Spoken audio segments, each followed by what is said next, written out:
The sun had not yet risen over the small community of Adebayo village.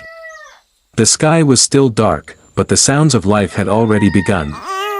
Roosters crowed, babies cried, and tired mothers prepared for another difficult day. In a small mud house lived Musa, his wife Amina, and their 3 children. The family owned very little.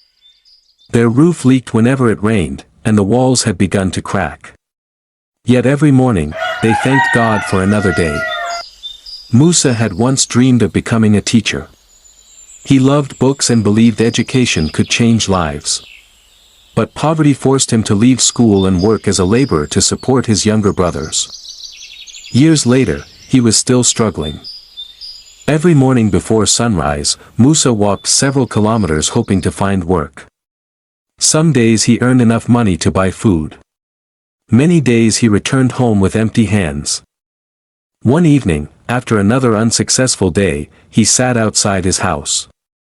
His youngest daughter looked at him and asked softly, "Daddy, are we eating tonight?" Musa forced a smile. "Yes, my daughter."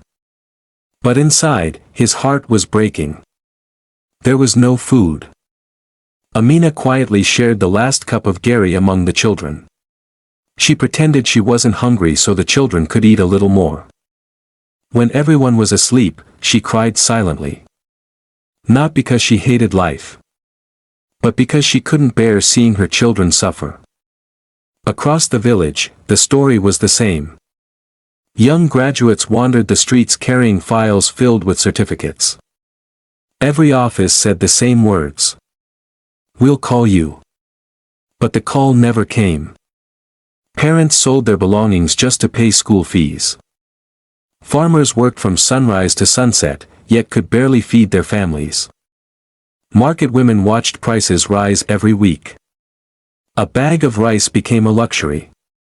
Cooking oil doubled. Transport fares increased. Medicine became too expensive. People weren't asking for riches. They were asking for survival. One afternoon, Musa met his childhood friend Chinedu. Years ago, they had both dreamed of becoming successful. Now Chinedu pushed a wheelbarrow in the market. He smiled sadly. "My brother," Chinedu said, "we studied hard because they told us education would open doors." Musa nodded.